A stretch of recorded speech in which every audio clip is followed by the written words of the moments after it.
Hi, I'm Chris, Instructional Designer at HEROPOST. In this video, I'd like to show you how you can easily plan your social media posts with HEROPOST schedules. First, hover over the vertical column of social media icons on the left of the dashboard. Scroll to the bottom of this menu and click the calendar icon that says Schedules. This will take you to the Schedules page. Click on Queue to view your scheduled posts. To see a list of scheduled posts for a particular day, simply click the date on the calendar. You can also search by the name of your social profile to find a specific post.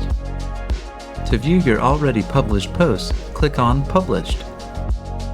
If you can't find your published post, click Unpublished to check and see if an error has occurred. Click Schedules Of to filter by the type of post or live stream on each social network.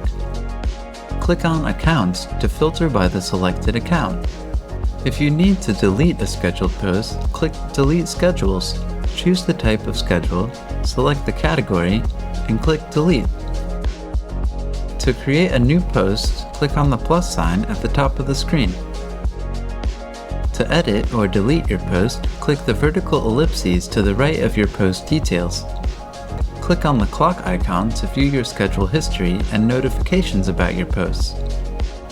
If you have any questions about how to use HEROPOST schedules, you can live chat with our customer support team by clicking the chat bubble on the bottom right. Thank you for watching, and happy posting!